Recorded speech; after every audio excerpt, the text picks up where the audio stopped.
in the show, and the first one that jumps to mind is probably Erica, because she's probably the furthest from the character that she plays. She's such a dingbat, like, love her to death, and she is that goofy. You saw her doing that thing where she was like doing that. That's Erica. She's so funny, and she does these sort of cartoon voices all the time on set, and she's really, really, really funny, which is nothing like her character. So, in seeing that, sort of makes me a bit homesick for the set, for the people that we worked with for all that time. Before I get into anything, does anybody have a question out of the gate? Like something they want to know? You could be the defining force of this panel. You could push it in a direction that it won't recover from. So, anyone have a question about a show or a... Sure. When did you find out you were all canceled? We found out we were canceled, I guess, before anyone else did. I'll tell you the true story on that. It was the beginning of August, like about a week in, and we found out from Jamie, our executive producer, and the guys. We sort of heard rumblings of it for about 24 hours beforehand, and all of a sudden they said, no, they said we're picked up, but only for 6. And so everyone was like, that's criminal, that's terrible. And I was like, it sounds good to me. I was like, tired. So I thought 6 was like, great. And then maybe we'd get picked up the next year. I didn't bother me. And then that morphed into we were canceled, but we weren't allowed to tell anybody. They said, don't disclose it because we want to do a proper press release. But the problem with this day and age that we live in with social media is that for that information to come out, it comes from the network to their lawyers in business affairs, to our lawyers or agents, and then to us. So by the time we get it, 300 people know, and all of them have Facebook accounts and like deals with like Make You Think or Deadline.com or all those sort of things. So it leaks to the press before we even know. So by the time they call us, we've read about it, or we've had friends call us and said, did you read? And I said, I don't know anything, it's just a rumor. So then I remember tweeting a thank you sort of to everybody for being with us on the journey of the show and for being a part of the experience that it was. And within 2 minutes, I get sort of an email, call, Twitter from NBC saying, all right, get that off there, we haven't announced you heathen. So I did, and I sort of said, oh, I guess I read it on, Deadline.com, and I don't know if it's real, but I did at that point. But they wanted to make a proper announcement. And then it went down the normal way that it went down. So we found out in the beginning of August. And what was gorgeous about that for us is that when you've worked with a group of people for 6 years, it's nice to be able to soak them up for 3 weeks and say goodbye to the crew and say goodbye to the writers sort of in a proper way. A lot of those shows that get canceled when they're on hiatus, they never see the crew again. It's like getting dumped in a text, right? Like not that that's ever happened. To me. She wasn't working. It's like that. So you never really get the closure. You never get to sort of sit with the people who you spend your day with, like the camera operator and like our DP, Ricky. Those are the guys for years when you're doing a scene, you're suffering on this side of the camera trying to do something you're trying to do, and those are your mooring points. Those are your boring, you're bored, already yawning. Late in the day, sugar, anyone? But those are the people you turn to sort of say, was it okay? And they go, yeah, that's okay. Or like, that was trashy, don't do that. So that was really nice about that particular part of the process. Another question? Shoot. Is there anything that when you were on the show, like you were saying, there are a lot of rules about what you can and can't say when you're on the show? Yeah. But now that you don't have those restrictions, is there anything you'd like to share? There's no secret that hasn't been said at this point, but it's more about timing of stuff. And it was interesting to be a part of the show that sort of straddled the social media era. Because when we started, Facebook wasn't a thing as much as it is now, and Twitter didn't exist. So I remember the first day was Founders Day episode, the beginning of season 4, and an extra. It was the girl who was the lead singer in the band, in the 1940s band. And what she did was she tweeted a picture of herself in 1940s gear saying, hey, look at this cool gig I'm doing. I'm working on Eureka in the 1940s. And Can't do that because you know it gets out and everyone sort of it's a spoiler, and so instantly that was the first time that within hours, you know, production office flew down this giant packet of confidentiality agreements, and now on sets extras have to sign confidentiality agreements so that they can't tweet, they can't talk about, because they can do so much damage so quickly on shows. And of course we've been followed by for a long time by NBC on our Facebook and Twitter, and they were instrumental in teaching us what we were not allowed to do.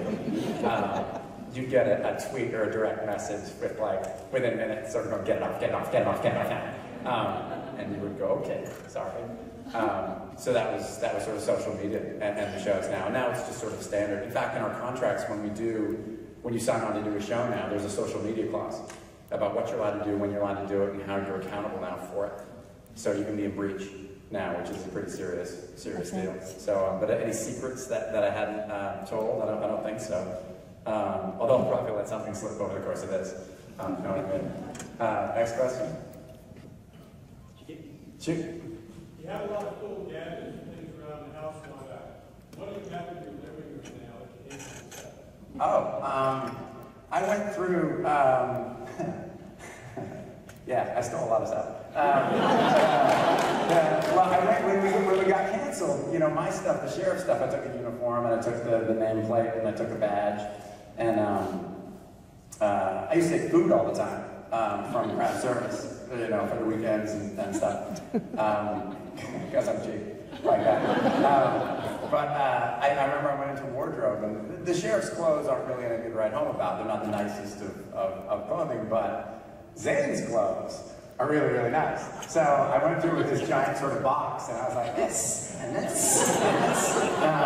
And so then they said, well, you know, Ferguson, we gotta check that through production. And I figured none of it was gonna arrive. Cut to a month later, and this giant box shows up at my house from NBC. I mean, things like that, like that. It's like that high. It's got like tuxedos in it. It's got like all my clothing. So I took most of Niall's clothing, because he ballooned on the show. I'm not sure if you guys, like the guy who plays Zane, good buddy of mine, Niall, he and I were the same size in season 3. Like, all of his stuff fits me, and that's great. And then he started working out. And I think he put on like 30 pounds of muscle. I think he tipped like 205 at his biggest, so nothing fit him anymore. He like thighs of Thor at that point. So like all of his jeans and his shirts and everything, like he's like, I can't wear them. I was like, not a problem. So I took, in fact, these are his. And too big. But you know, they're diesel, they're expensive. I'm cheap. What's the next question? How did you feel about the last episode? Anything you thought they should have included? Oh yeah, the last episode. Jamie, our executive producer, he fought for that. They said we couldn't have it. And if you look at the penultimate episode of the show, it's really sort of that dark show, and the people are running like zombies and they're coming. So it's not really the way you want to end the series. And he went back because it was at the beginning of August when they announced the cancellation, and he spent 3 or 4 days trying to course correct the show, sort of trying to get it, so to conclude it in some way. And he went back to the network and he said, I just can't do it. He's like, I have too many loose ends. I cannot course correct in 3 episodes. or 2 episodes. I need a final episode. So Sci-Fi actually gave him a final episode, which is huge. I mean, it cost them, like 2.2 million, between 2 and 2.5 million an episode. So you're going to a company and going like, yeah, can we have another 2 million? But like, we finish it for sure. You give us something 2 million. You're like, most companies would go like, you're like, oh, your show doesn't complete? I don't care. You're not getting $2 million. I'm cheap, I would know. So he wrote that episode in 3 days.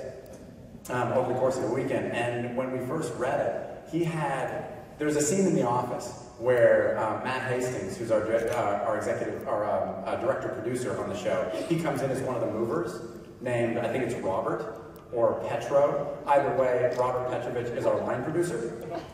So he came in as our line producer in the series. Like he's the mover in the scene. And that scene was 3 pages long, and it had, I think it was like a page of zingers at Sci-Fi about well, sometimes you don't get to complete things, and other companies have had it worse than you. Like 6 weeks, we can't move in 6 weeks, and had all these like unveiled digs at sci-fi. And so we're doing the table read, we're a page through it, and we're sort of looking at the table like, we're not going to be allowed to say this. Like are you kidding? So that stuff that never aired, that was a part of that you might want to know. And then what else about that episode? I liked it. I liked that they didn't, the car thing where we pass each other in the street. I liked that the episode wasn't about that, but they addressed it sort of like, there will be more. We'll deal with that tomorrow. I think it was a sweet way to address that. Even though people have said that I didn't wave and I should have.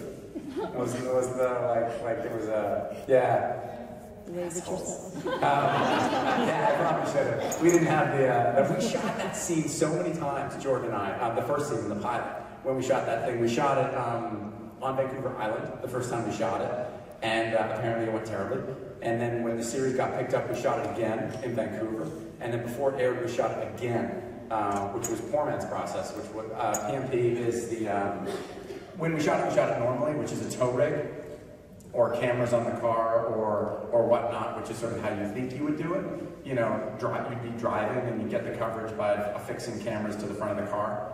And we got so good at it at one point that on the Jeep, when I was driving the Jeep, they would give me the slate, the thing, you're like, take one, A and B, C, camera, common marker, slap it. And they gave me the pen, if I needed more takes to like cross that, right, like take 2. And they would just send me off. And they said, like, be back in like 15 minutes. And so I had I go, okay, C42, take 1, A and B, C, common marker, slate, and I do it. And then I drive, and they'd give me like a little box like this that I could see through, and the rest was cameras and lights on the front of the car. So there was one over here, there was one there, and there was always one over there. And because I knew the roads pretty well, and I prayed that we had a lock off so that no other cars were coming. And that's how we shoot. But Poor Man's Process is sort of like the lowest end. It's what they do on sitcoms. Where like the people are in the car and you're like, they're not in a car.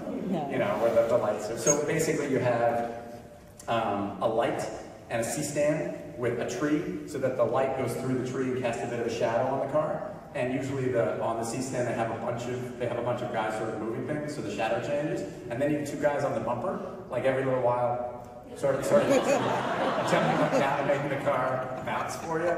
And then they have another light here, like in front of the car with a wheel in the front of it that they would just spin, so different shapes go through the thing. And then if headlights approach, they have another set of lights on a C-stand that they sort of like turn towards the car and then turn away. It's so ghetto. And then you have a bunch of guys with like sprayers if it's raining. And then there's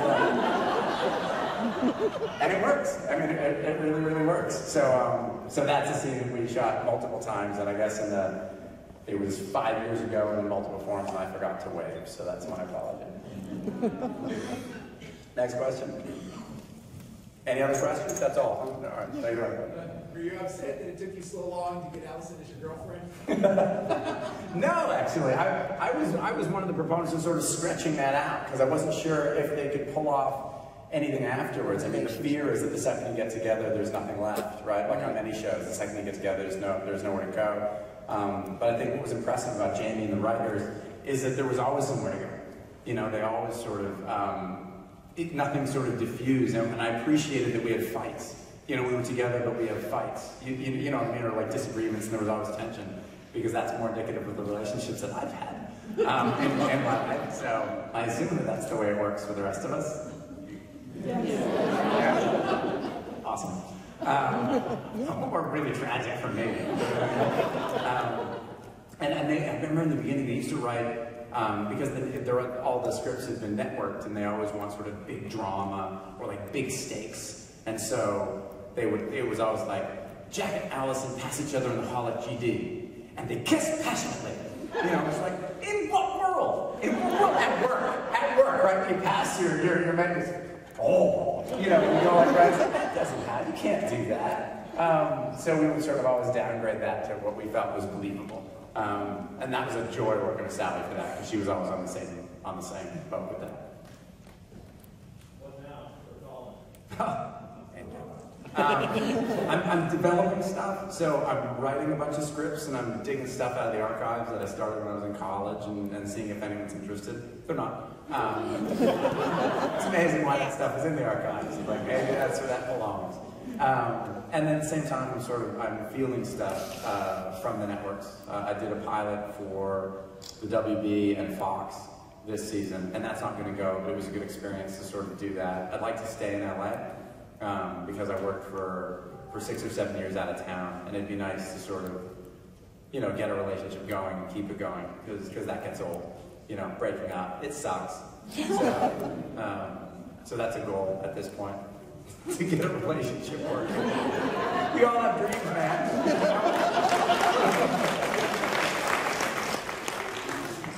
Very good. Next question. Shoot. Oh yeah. Yeah, I mean, not as a whole group, because like Erica just had her first child in Vancouver, and Sally's got 2 kids, and you know, trying to arrange anything with anyone who has a kid is a nightmare. And I don't know where Joe is. I think Joe moved to Costa Rica.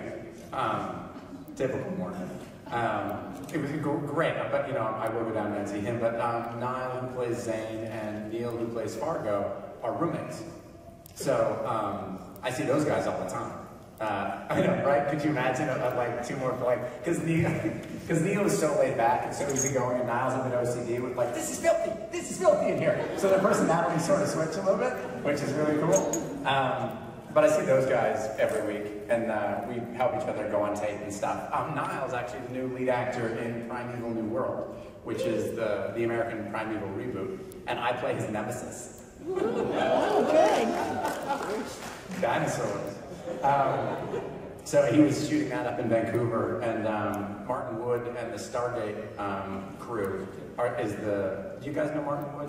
He's I think he was the EP of Stargate, one of them, was he? He's a good guy, and he and the Stargate crew are doing the Primeval show. So I'm up there, and I know Amanda Tapping she directed 3 of the episodes. And so it's sort of all in-house, and I'm going to direct one next year. I wanted to do one this year, and they said no. No. So next year they'll say yes, right? Yeah. That's the way it works. So I acted for them instead. Well, I didn't know them, they didn't know me, so we got to know each other a little bit, and so I think it'll be fine for next year, which I know you're all very concerned about. But no, I'll direct it next year. Next question. How long were you in Hong Kong? How long was I in Hong Kong? I moved there when I was, I guess, almost 10. Maybe I moved there when I was 9, and I left when I was like 15, so 6 years. Which school? Or so, yeah, long time.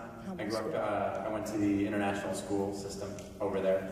A lot of people think that I was in, like my stepdad was in the army, but he was not. He was in international banking. So, fascinating. Riveting dinner parties, let me tell you. You know, but that was great. It was great to be traveling around the world as a young kid and see different ways of thinking. I had a harder time coming back, to be honest, than I did going over. Because at 9, I didn't really know anything. By 15, I thought I knew everything. So, and you come back and like, why is no one dressing like me? With my jeans with inverse seams and, you know. So that was a bit of an adjustment from when I came back. Cool. Okay. How many languages do you know? How many languages? I know English and French, and I know how to swear in you know, Cantonese, if that's... So 3.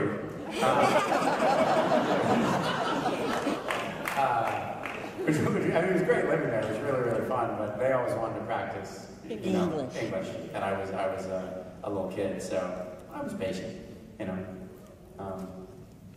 Any other questions? Sure. Shoot, buddy, right at the back. What was my favorite part of acting in Eureka? I think is when it started, I was just, like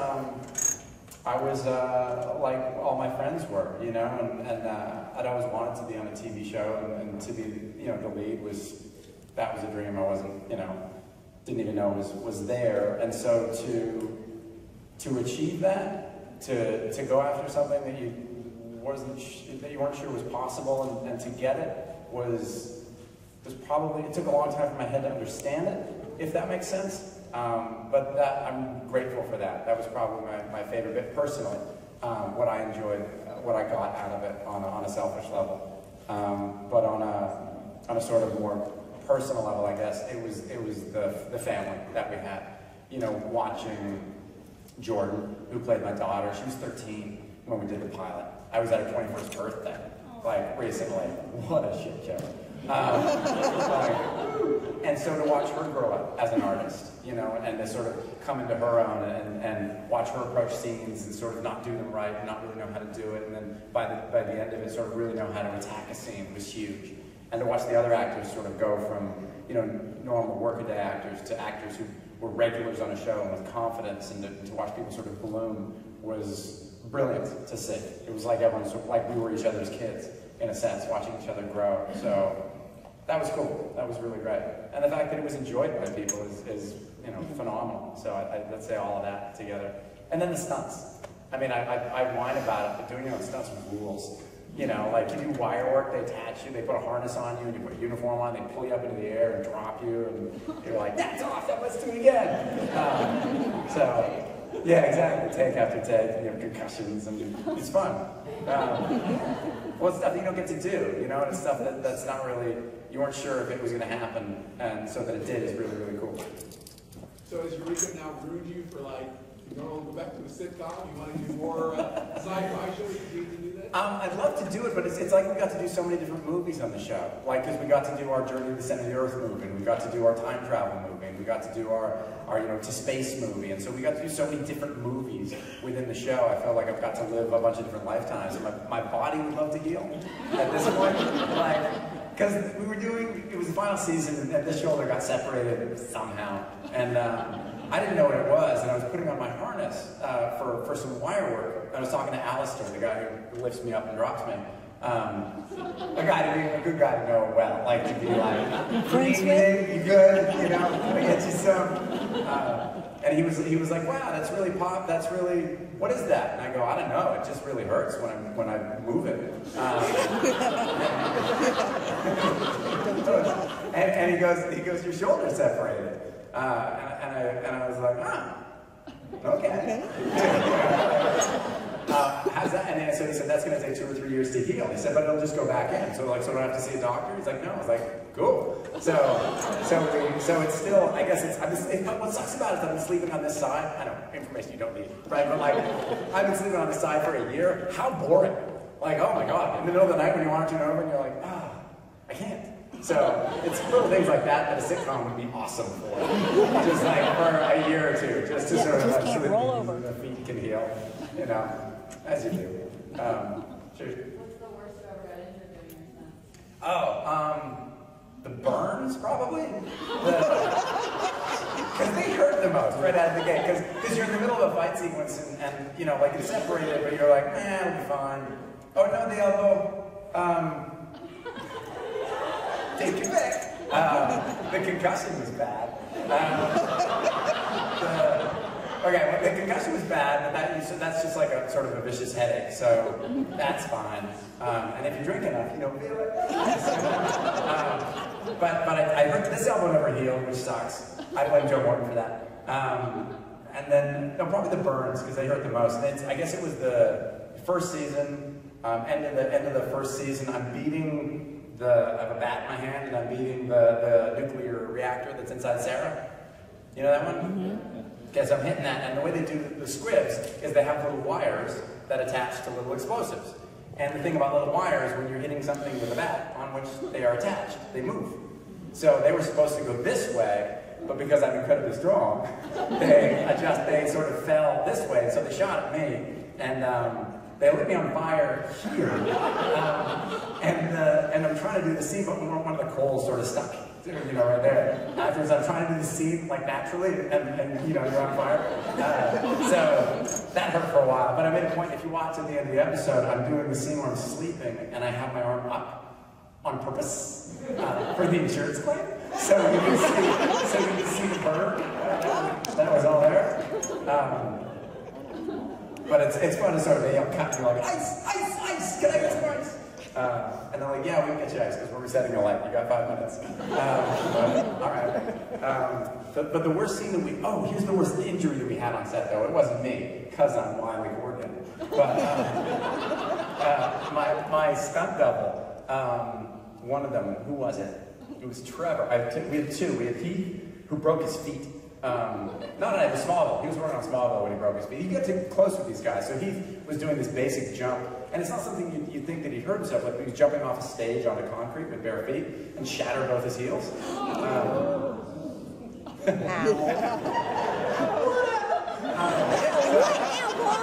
Now, I mean, it's his job, you know what I mean? That's his job. It was funny, though, because I'd call him, and he'd have to walk around his house on his knees. He's like, I'm all right. So, and he's a stuntman, so he's never going to want him. So it was awesome. So when he was gone, Trevor came in. And so Trevor was doing this stunt. It was the, what was it? It was when was it Fire with Fire? When the fireball was chasing the Jeep. You remember that one? Okay. So the fireball's chasing the Jeep, and we're shooting this scene, and I was just really beat, so I said, oh, it's a simple thing. Hey, Trevor, could you do it? And he's like, sure. So all he had to do, and this is a guy who's like jumped off bridges and jumped off buildings and all sorts of things, and all he had to do was this giant sort of prop. It was like this big with two circles on it, so it sort of fit around your body, and he had to do a dive forward roll as Lupo, Erica, came screaming around the corner and stopped. Oh, that's why I wasn't allowed to do it. We're not allowed to do stunts when actors are driving. If an actor's driving, if I'm driving a Jeep, another actor can't be in the car if I'm doing a stunt. A stuntman can be in the car, but it's an insurance thing. I can endanger myself, but I can't endanger anyone else. Snap. So Trevor goes to do this forward roll, just on concrete, right? Like nothing complicated. And the prop gets stuck under his collarbone and rips it out, right? And sort of pops it out. And so that was the worst one we had, because he had to go to the hospital and get that all sewed up. But it's weird to see someone who, oh, that didn't strike you well. Do you want me to go into more detail? No? Sorry. Compound fracture. And he was ultimately fine. But in fact, he was canoeing like 2 or 3 weeks later, so he was really good. But the tough thing is when you see someone who looks like you, who's dressed like you, who was supposed to do something that you were supposed to do, have that happen to them, and they have, he has oxygen, and there's the paramedics are there, and you're sort of like, wow, that could have been me. Like, for all the things that I've done in the where they pull me up, and they drop me on a car, and then all sorts of weird stuff, and like, oh, that looked like that hurt your head, and I was like, yeah, that killed my head. I'm just shocked that I didn't break a bone or something over the course of the show. It was a grateful moment to sort of go like, wow, that could have been me. But I'm really coordinated. So, it wasn't. Next, shoot. Is there any chance that there might be like holiday specials from time to time? We'd love to do one, and we keep pitching stuff to them because they've destroyed the sets. They brought in a backhoe like the week we were done and just ripped everything up. And that was like wow. I think it was a $500,000 or $1 million build, GD. It was 3 stories with like, you could put a car on it. And the funny thing about GD is it ages, right, when you build it. And so over 5 years, the wood ages. And so the rotunda, that center piece outside Fargo's office, that used to be really sturdy once upon a time. And now you had to limit the amount of extras that could walk on it, because if the camera was on it at the same time as the extras were walking on it, you'd get this. As it would bounce with all the way the extras, which we really enjoyed. What was the question? The holiday stuff, yeah. I'm talking about sets. You're like, all right. No, but the point is that because we destroyed them, it would be hard, but we keep saying, why not pitch it like Eureka is, or the team is called to Chicago, or the Bahamas, better, where we Exactly. oh no, I'm trapped on an island. For the holidays. Exactly. Where was it more? Christmas Island, yeah. Or something like that, where we have to, I'd love to do that. We'd all love to do it. We thought they would have shot one this year, but I guess maybe that ship sailed. I mean, but Stargate came back and did some. But then again, they did 300 episodes. I'm rambling, yeah? No, you're fine. Okay, thanks. You do well with the guest spot on Big Bang Theory. I'd love that. I love that show. I was talking to Johnny the other day. I think I was where were we? Something, and I was telling him I'd like to do that, and he's like, I don't care. Like, in a nice, no, we were joking around. All right, you both want to ask about it? All right, wrestle. Who gets it first? I just want to know if you enjoyed doing the episode where you were animating characters, and have you done any other voice work, or do you want to do any other voice work? I'd love to do voice work. That was amazing. We shot that on a Saturday. We would sort of work through the weekends when we had to. Niall and Neil in later seasons tended to take the hit. They would have to work on Saturday, but in the early seasons, there was this thing where I sort of had to be in most of the scenes. So I guess the longest I did 27 days straight, which was our longest run, which was just, it just gets old. Like anything you're doing 14, 16 hours a day, it's just, you need more than 5 hours sleep. What's the question? I lost the question. What is it? The anime. The anime, yeah. I loved it because we shot on a Saturday. So we sort of went into Cafe Diem and they put Ducatine up sort of to muffle the sound everywhere, and they had the whole cast there. And we recorded everything in 3 or 4 hours.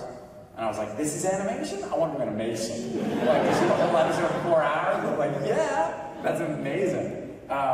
It was really, really fun. And I loved sort of what they did with it ultimately. Although, one second, although they had, what's that? Oh, I'm good, thank you. Thank you, though. They had we were 5 days from airing, and some of the footage still hadn't come back from India.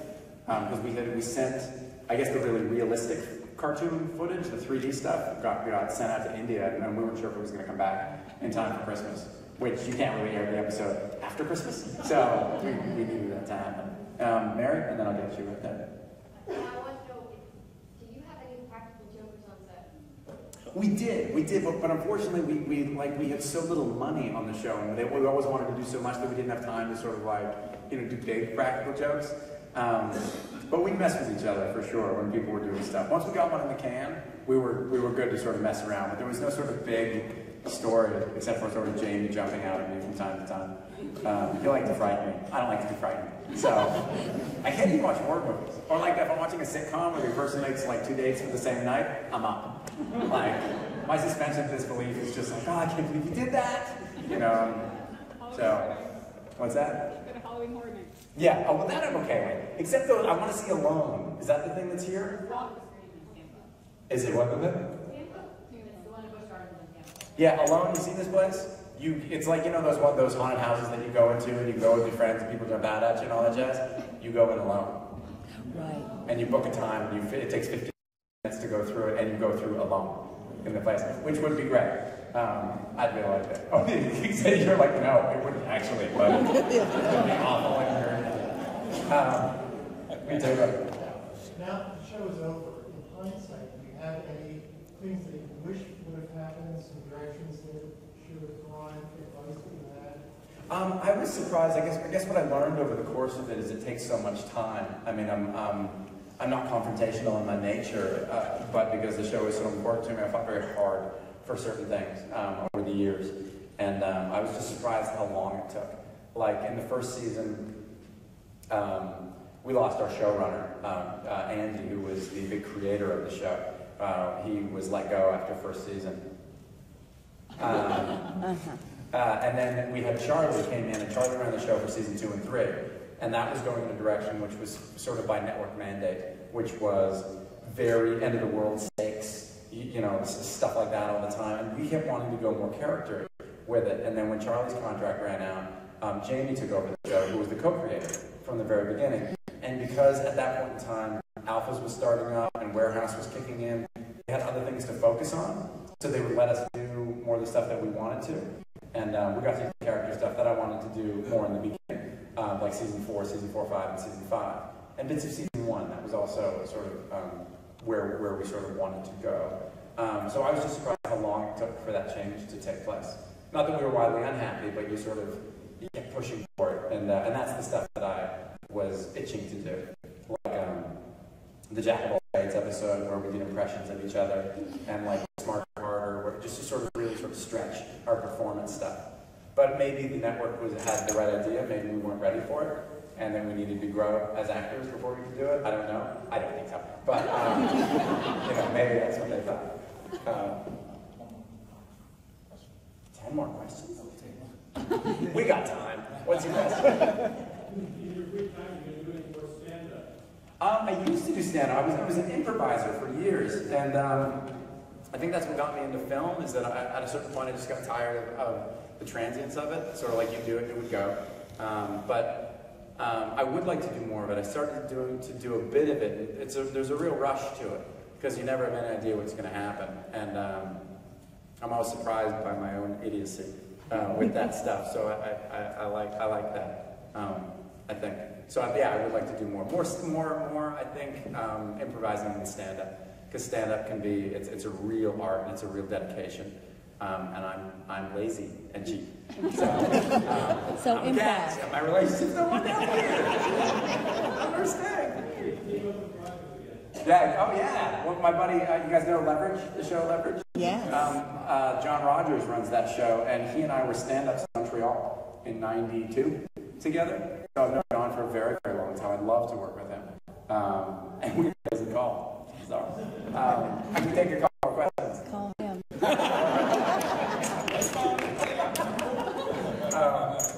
Any questions? There are. That's cool. Sure. If you could pick anybody right now in Hollywood world, who would be the dream actor or actress to work with? What would her name be?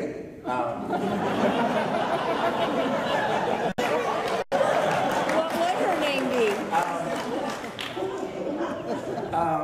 What would it be? Who would I like to work with? Probably as an actor. Who I think is really interesting. I think comedically, I'd like to work with the Parks and Rec guys. I know Nick. I've known Nick for a long time. He plays Ron Swan. It was great, and he's a phenomenal woodworker. He's got a wood shop like you would not believe, like just the best toys and the best stuff. He's really, really great at it. So I suppose we can work with them because I do carpentry. I did. And I really like those guys. They seem like they have a good time. They seem like they're nice. That's important to me at this time. And then dramatically, I don't know. I'd like to, I guess, as a director, I really like Paul Thomas Anderson, the stuff that he does, because it's so sort of twisted and deep and performance-driven, and that would be a good challenge. As an actress, God. Who's that love scene with? Yeah, exactly. No, I don't know. I mean, it's funny because I tend to gravitate towards people I like, as people, because more often than not, you work with someone who you think is really talented or really cute or something, and you meet them and you're like, oh, how disappointing. They're like they're crazy or they're mean or they're just like selfish or narcissistic or vain or the list goes on. And I'm pretty simple, so I respond to like free food and like nice people. I'm like a dog, basically. Sad. Feed you and pet you. Exactly. A couple more questions. What? When's he done? Is that what you're asking?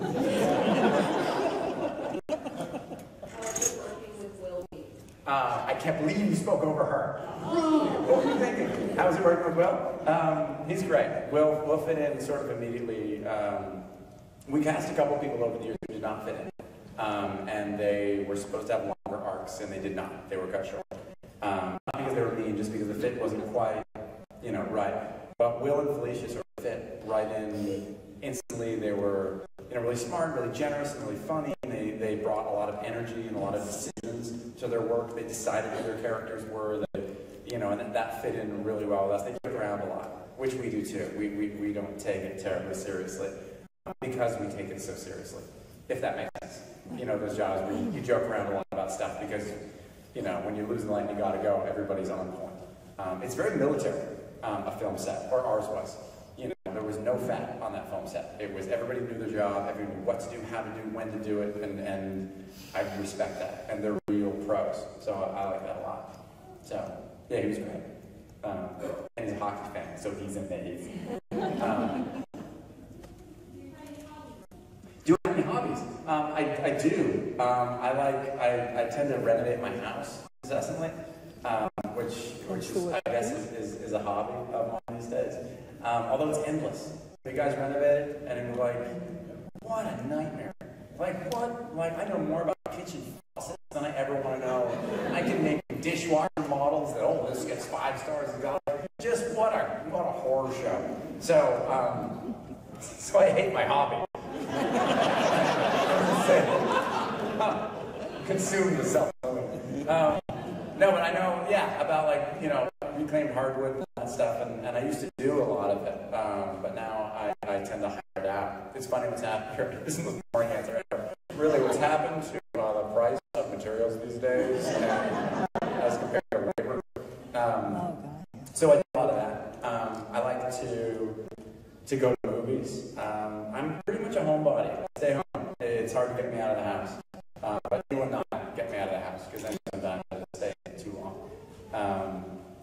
And I like coming up with weird plans and ideas. I put a pond at my house because I didn't want any chemicals in the pool. So I put this pond. It's a lot of work. Because algae grows.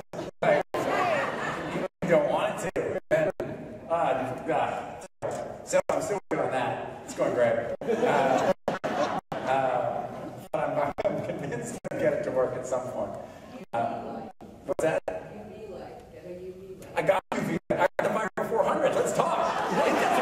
I'm turning over the water 4 times an hour. That kills everything. Even good fire stuff. No, I can that stuff up and I'm putting pellets in, and that's not doing anything. Check out. I can name it. Then I read algae all in the place. It's terrible. So it's pretty though. I swim in it. It's like swimming through this fog and you're swimming up and that's like that's stank. That's I'm not going to do that. There's people who've never swam in a pond before. They get completely freaked out by the fish.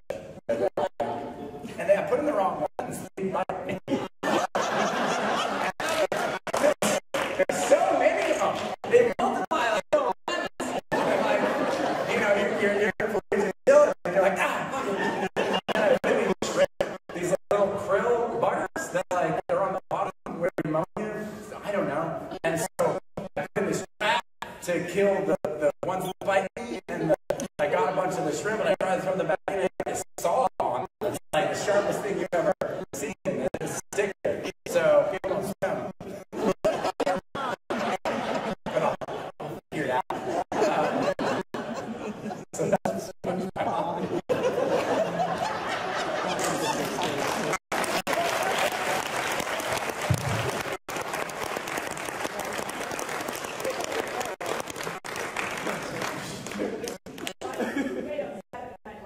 What's that? I love to be Saturday Night Live. I sent them a tape when I was 12. They said no. Yeah. And I recorded the thing. And I can remember before I sent it, it was like, the camera quality was terrible, right? And I recorded, you couldn't even, I'm like an angel because I'm just reflecting light. I'm like, you can't see any of my face. And I'm like, but they'll see all of my work. It's really good. So, I didn't go further.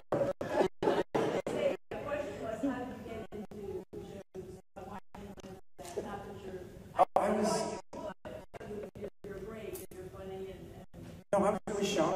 I couldn't speak in front of like the teacher called me in class until I was 17. I couldn't answer. I was terrified, shy of. I burst into tears. I couldn't handle any of it, and story. Terrible story. But I was to get the diploma. You had to give a speech in front of the school. So it was like my worst nightmare. So I go to do this thing. Just freaking out ahead of time that I got to speak. And it goes so well that they make me represent the school. And it just turned into this nightmare. I had this facility for it, but I didn't like it. There's one of those. No, I'll leave that aside. But there's really good speakers there, right? So I represented the school, and I represented the country, and I represented a bunch of the schools in Europe, and I got flown around to do this speaking thing, and I just learned, I guess. And then I needed money when I was in college, and I was still, you know, a bit shy. So my buddy wanted to do improvising. He wanted to go be an improviser, and I said no. So we went.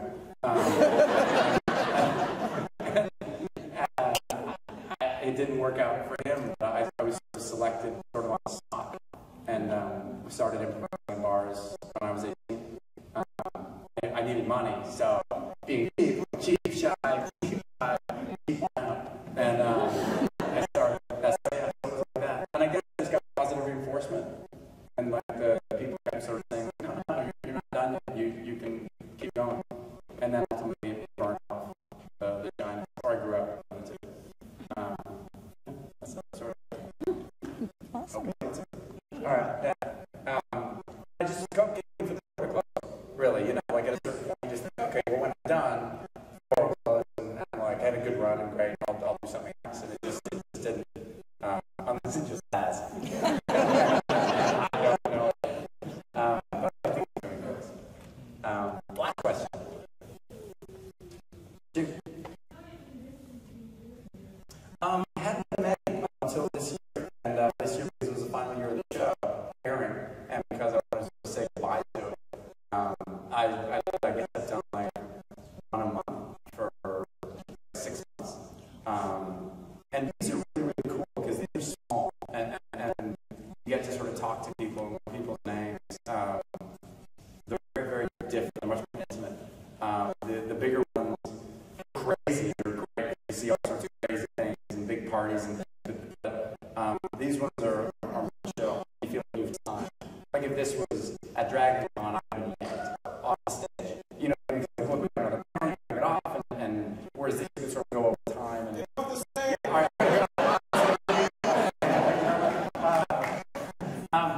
so I just want to, and it's been really, really fun. It's a nice way to sort of connect because you make the show for people. So seeing the people who watch the show, it sort of completes the circuit. And you're like, oh, good. And you hear people, oh, I like this, and I like that. And you're like, oh, that's right. And you almost get to remember the show.